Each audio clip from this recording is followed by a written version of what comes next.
नमस्कार दोस्तों, मैं हूं गौरव। स्वागत करता हूं आप सभी का एकाश ट्यूटोरियल्स पर।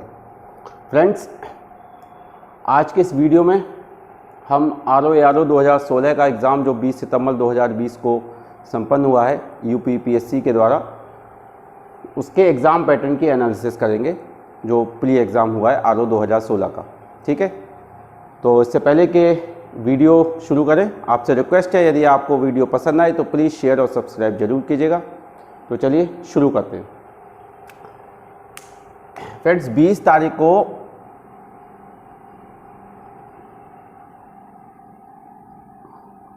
RO 2016 का प्री एग्ज़ाम हुआ है।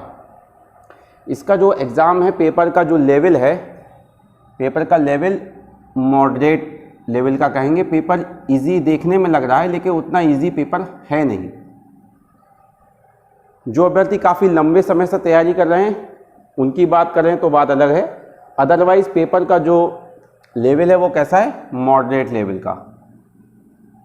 ठीक है, पेपर का लेवल मॉडरेट लेवल है, जीएस का भी और हिंदी का भी। ठीक है, जीएस का और हिंदी दोनों का लेवल कैसा रहा है? मॉडरेट लेवल का। हिंदी देखने में इजी लग रही है, लेकिन कुछ प्रश्न उसके ऐसे हैं कि यदि हिंदी के प्रश्नों को आपने ध्यान से नहीं पढ़ा होगा तो हो सकता है गलत आंसर टिक हो गया हो। तो हिंदी का पेपर भी मॉडरेट लेवल में ही कहा जाएगा। कुछ प्रश्न ज़्यादा इजी थे, अदरवाइज मॉडरेट लेवल, और जीएस का पेपर मॉडरेट लेवल का ही है। अब हम पेपर की यदि एनालिसिस करें तो जो मुख्य भाग होते हैं पेपर के, मुख्य सेक्शन, उनसे कितने प्रश्न पूछे गए?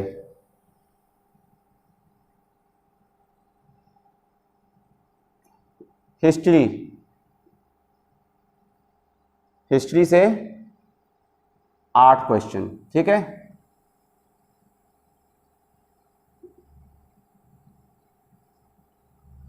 हिस्ट्री से कितने क्वेश्चन? सॉरी, हिस्ट्री से 20 से 21 क्वेश्चन पूछे गए हैं। लगभग 20-21 क्वेश्चन लगभग हिस्ट्री से पूछे गए। इसके बाद ज्योग्राफी, और ज्योग्राफी में यदि हम एनवायरनमेंट को भी इंक्लूड कर दें, एनवायरनमेंट से जो क्वेश्चन आए, ecology and environment,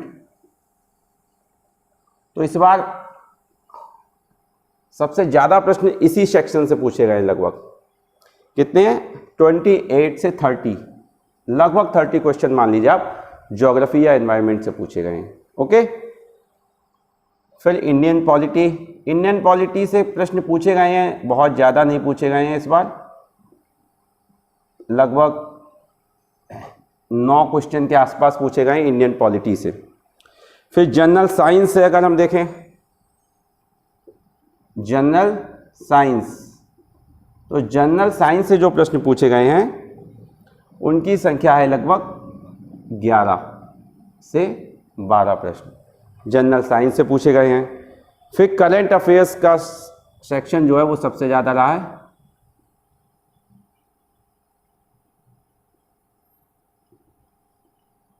current affairs, और इसी में यदि हम स्टैटिक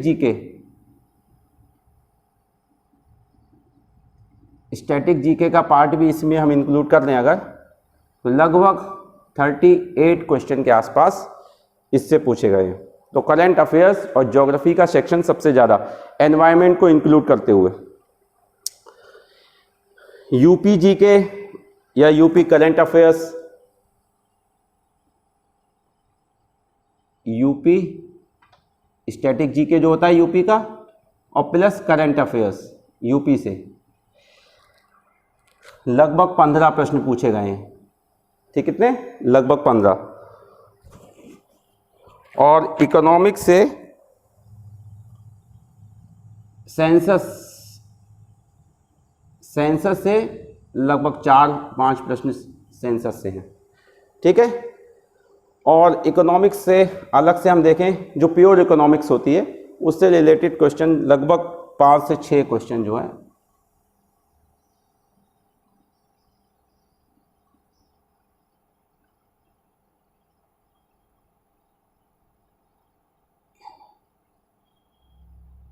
इकोनॉमी, इकोनॉमिक्स नहीं, इसको हम इकोनॉमी कहेंगे, ठीक है। तो इकोनॉमी से लगभग 5 से 6 प्रश्न पूछे गए हैं। तो ये पैटर्न रहा है, ठीक है, 2016 के एग्जाम का, ठीक है।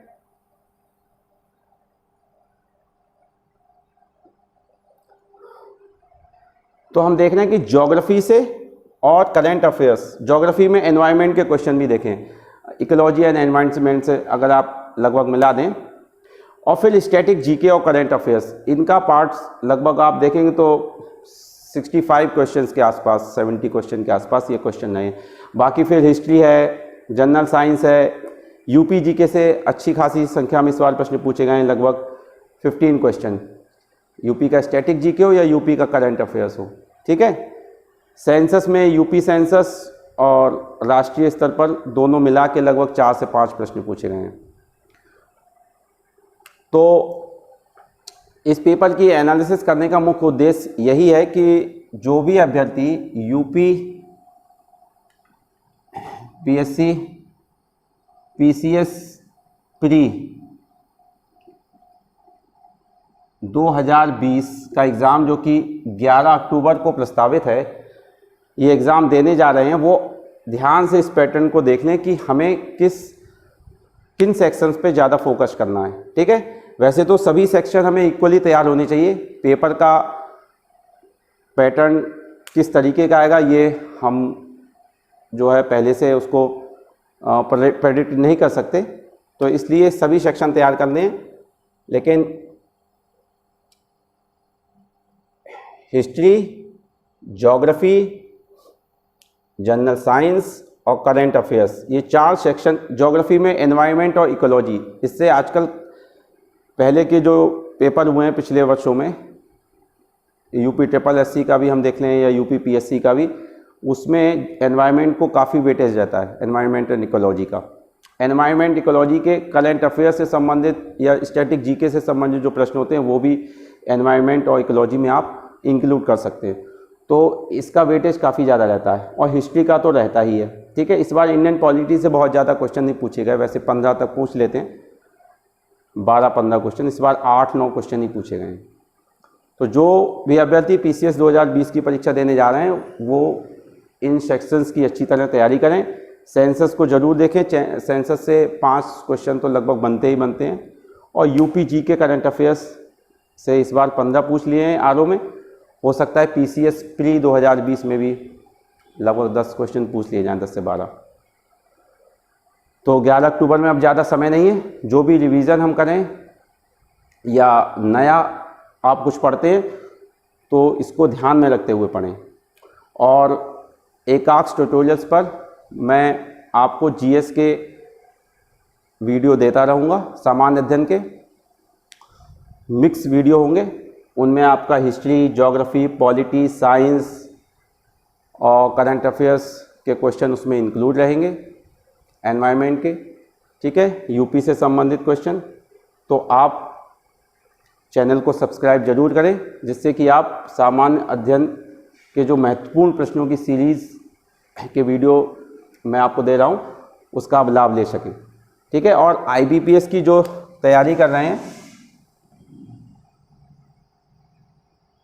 IBPS के जो भी एग्ज़ाम हैं, RRB, क्लर्क, PO, उसके लिए डेटा इंटरप्रिटेशन और रीजनिंग क्वांटिटेटिव एप्टीट्यूड की क्लास हमारे चैनल पर कंटिन्यू आगे रहेगी, ताकि आप उसका IBPS का अगर क्लर्क दे रहे हो या PO का एग्ज़ाम दे रहे हो, RRB दे रहे हो, तो जो भी उसके सिलेबस के महत्वपूर्ण टॉपिक हैं वो सारे क्वांटिटेटिव एप्टीट्यूड के और DI की तैयारी मैं आपको कराता रहूँगा, ठीक है। तो उसके लिए भी एकाक्ष ट्यूटोरियल्स को आप ज़रूर ज्वाइन कीजिए। अगर हम कट ऑफ की बात कर लें, जो कट ऑफ 2016 RO 2016 का जो एग्ज़ाम हुआ है, इसकी यदि कट ऑफ हम देखें तो कट ऑफ लगभग कितनी रह सकती है?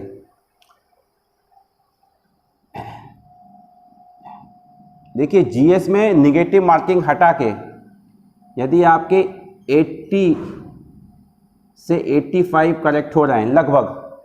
ये मैं एक्सपेक्टेड कट ऑफ बता रहा हूँ आपको, ठीक है, एक्सपेक्टेड कट ऑफ। तो जीएस में 80 से 85, 80 से 2-3 नंबर कम या 2-3 नंबर ज़्यादा, और हिंदी में 60 क्वेश्चन आए थे। हिंदी का पेपर मॉडरेट था लेकिन कुछ क्वेश्चन काफ़ी इजी थे, तो 48-50 तो अराउंड होने चाहिए लगभग, 50 से 52 क्वेश्चन। तो जो कट ऑफ हमारी रहेगी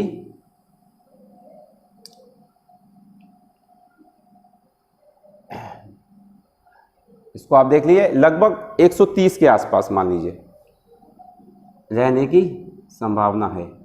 130 प्लस माइनस 5 क्वेश्चन हो सकते हैं। 130 नंबर, ये नेगेटिव मार्किंग हटाने के बाद जो क्वेश्चन आपके गलत हो गए हैं उनके नंबर माइनस करने के बाद 200 में से 130 के आसपास कट ऑफ जा सकती है। 125 से 130 या 132 से 133 तक लगभग जनरल कैटेगरी में। अन्य कैटेगरी की आप उसी के अनुसार देख सकते हैं। जनरल कैटेगरी में लगभग 130 में 2-4-5 नंबर आगे पीछे कट ऑफ रह सकती है। जीएस में लगभग माइनस मार्किंग हटाने के बाद यदि 80-85 के आसपास सही हो रहा है। हिंदी में 50, 52, 55, वैसे 55 तक भी नंबर सही हो सकते हैं ईजिली हिंदी में। तो इसलिए 130 से 135 के आसपास कट ऑफ रह सकती है लगभग। तो यदि इतने नंबर आपके बन रहे हैं तो आप मेंस की तैयारी शुरू कर सकते हैं, आरओ 2016 के मेंस की तैयारी, ठीक है। और फ्रेंड्स, एक बात का विशेष ध्यान रखना है कि जो इस बार एग्ज़ाम का पैटर्न है, क्वेश्चन जो पूछे गए हैं वो सुमेलित करने वाले काफ़ी ज़्यादा प्रश्न पूछे गए हैं। दूसरा, स्टेटमेंट में प्रश्न पूछे जाते हैं। जो ऑप्शन होते हैं उसमें आपको स्टेटमेंट दिए होते हैं 2-3, ठीक है, एक स्टेटमेंट, दूसरा स्टेटमेंट, तीसरा कौन सा, उसमें ऑप्शन होता है, फिर पहला दूसरा सही है या पहला तीसरा या सभी सही हैं। तो आपको जो सेक्शन है उनके किसी भी टॉपिक की तैयारी वो डीपली करनी चाहिए। गहराई से आप तैयारी करेंगे, गहराई से अध्ययन करेंगे यदि सब्जेक्ट का, तो आप एग्ज़ाम में ज़्यादा स्कोर कर सकते हैं। क्योंकि स्टेटमेंट के क्वेश्चन काफ़ी पूछे गए थे, चाहे वो करंट अफेयर हो। बेसिकली करंट अफेयर्स में और इकोनॉमिक्स से संबंधित जो क्वेश्चन थे वो करंट अफेयर और इकोनॉमिक्स के, उसमें या हिस्ट्री के भी कुछ क्वेश्चंस थे, तो उसमें स्टेटमेंट के फॉर्म में क्वेश्चन ज़्यादा पूछे गए हैं। तो इस तरह की आप तैयारी ज़रूर कीजिएगा। और ज्योग्राफी में और हिस्ट्री में सुमेलित करने वाले जो क्वेश्चन होते हैं, सूची 1 को सूची 2 से सुमेलित कीजिए। इस तरह के प्रश्न काफ़ी पूछे गए हैं, ठीक है। तो आप इस तरह अपनी तैयारी कीजिए। और IBPS की किसी भी एग्ज़ाम की तैयारी के लिए, बैंकिंग के एग्ज़ाम की तैयारी के लिए आप एकाक्ष ट्यूटोरियल को जरूर सब्सक्राइब कीजिए, ठीक है। और चैनल को, वीडियो को शेयर सब्सक्राइब जरूर कीजिए और बेल आइकन को प्रेस करना ना भूलें। और आरओ 2016 के मेंस के लिए, PCS प्री के लिए सामान्य अध्ययन के प्रश्नों के वीडियो मैं आपको देता रहूँगा। तो आप चैनल के साथ बने रहें। मिलते हैं अगले वीडियो में, तब तक के लिए धन्यवाद।